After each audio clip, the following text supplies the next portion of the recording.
it seems the diamond industry is losing its sparkle. There has been a little good news this year coming out of that sector. An oversupply of rough diamonds and changing consumer tastes have put pressure on both the companies that mine the products and the businesses that process them. Now, companies such as De Beers and Petra Diamonds have fallen to the lowest valuation in years. In order to keep operating, De Beers cut its prices and increased advertising. Despite this, analysts say the sector will continue to face challenges in the near future as consumers shift to synthetic diamond products. Joining me in the studio to discuss this further is Sanyade Okoli, the CEO of Alpha African Advisory. Sanyade, it's good to have you with us. Good morning. Thank you. Good morning. Okay, so let's start off with the diamonds. So would you describe, or rather subscribe to the crisis within that sector and why? Well, yes, absolutely. There is a crisis. The reality is the price, the pricing index for rough diamonds is the lowest it's been in the last 5 years, and it's continued to go down. There's also an oversupply, both of rough diamonds and polished diamonds.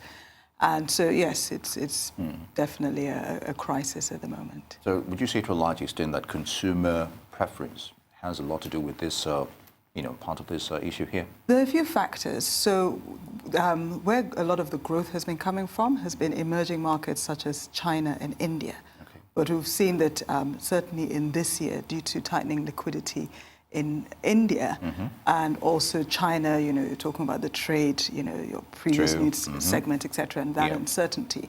So they've seen demand slow in those areas, key areas. The other factor is the synthetic diamonds. What we've found over the last 10 to 12 years is the cost of production has reduced significantly, and as a result, you find that those diamonds are being used not just for industrial purposes anymore, but increasingly for jewelry. Right. So natural products are now competing, certainly for jewelry, from synthetic products as well. Interesting development. Now, at one point, there's been an international effort to ban blood diamonds. One time, proceeds from forced labor through conflict in Africa, if you remember in those days. So could that affect pricing? And are we seeing certain sanctions, being imposed every now and then when it comes to that segment of diamonds being produced? In terms of what's really and has been affecting the sector in 2019, it's more the previous issues and considerations that I've just mentioned. And if you think about it, with the slowing demand and oversupply, you have especially the midstream segment that buy the rough diamonds polished to send on to jewelers.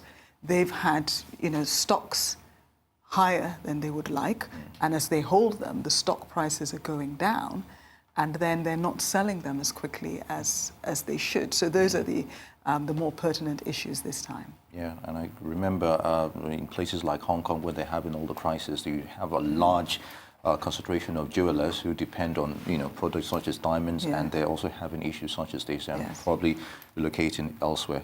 Interesting development there. So let's talk about the South African manufacturing contraction in this region's manufacturing 4 straight months. Did you expect that?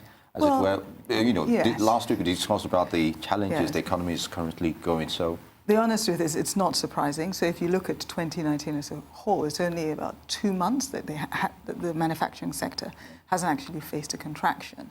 And then if you look at the South African economy as a whole, as you know, they've just announced the Q3 GDP numbers, and that was a contraction of about 0.6%. And in terms of the sectors, manufacturing is one of the top sectors.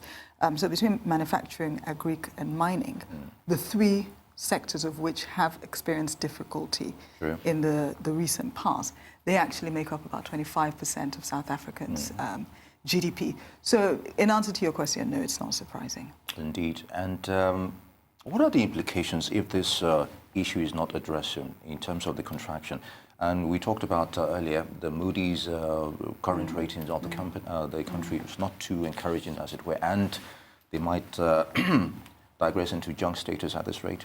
I might be being my sort of English understate itself by saying that South Africa obviously are going through a difficult time at the moment. There are lots of different forces conspiring against them, some of which, really have been foreseeable. So if we take 2019, the economic indices, for example, kind of foreseeable in that in 2018 we knew that private investment was stagnant. And so some of these indices are really lagging indicators, because if you don't invest upfront, then you're not going to be seeing the growth you'd expect. So private investment has been stagnant. The other area has been export as well, which has been restricted. And I should say that what is particularly relevant about the manufacturing sector is that it's one of the largest employers of labor. Indeed. So if that sector is struggling, then that has consequences for unemployment rates and also security issues that we see. And obviously if there's unemployment, then we're looking at disposable income, which affects buying power, et cetera, et cetera. So yes, and I think where the government has not done so well is they've been somewhat slow to respond to the issues. I don't want to... Perhaps even a lack of consistency here, because you think these problems have been there over time. It's not just, just happening, an impromptu development. So I have to say, in the last week or two, I've been thinking, it's become more apparent to me about this whole issue of government players finding themselves overwhelmed by the problems they face. And I think, it's the same, certainly here in Nigeria, and you'll find it probably at a state level, at a federal level, et cetera. And it's probably true in South Africa, where the issues they're dealing with seem so big and so extensive and so complicated that people feel overwhelmed and not being able to address it as systematically and as quickly. And people want instant results at this rate. And there's nothing such as instant results to complex, long-running problems. Yes. You're right, it takes time. Yeah. All right, let's take a look at this. Manufacturing accounts for 13% of GDP in South Africa. So some might argue that, this is perhaps a small percentage, as it were, but how significant is this to the economy? Well, we've just talked about it, and I was saying about the, unemployment, etc. It's significant. It can't be underplayed. And if you think that overall the economy is not growing as it should, then you do need key sectors to be. You don't need key sectors underperforming, basically. And underperformance when it comes to the big. In terms of the government agencies, ESCOM, as it were, SAA, and here they're cutting a lot of staff very soon regarding that. So in view of this development, the challenges, as it were, in the manufacturing sector, so what are the chances for recovery based on current realities? Well, I think the government itself, when you read its own outlook, recognize that in the medium term, growth will be moderate. So certainly, when they were taking a view on the outlook at the end of 2018, looking at 2019, 2020, they expected growth to be moderate, and we're talking about, for 2020, a little shy of 2% GDP growth, 2021, about 2.1%. And that was before they faced the challenges, even if we look in the last couple of weeks in terms of, the increasing government debt, I think last week we talked about Moody's negative outlook. Indeed. Standard and Poor's, unsurprisingly, they too have issued a negative outlook.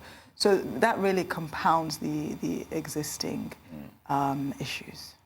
So to a large extent, I'm glad they're making statements that are quite realistic when it comes to issues such as manufacturing. But a lot is expected, and you've said to a large extent a bit of being overwhelmed is at play here. Probably, yeah. Indeed. All right, Sanyade Okoli, I'd like to thank you very much for your thoughts on these issues. Always a pleasure to have you.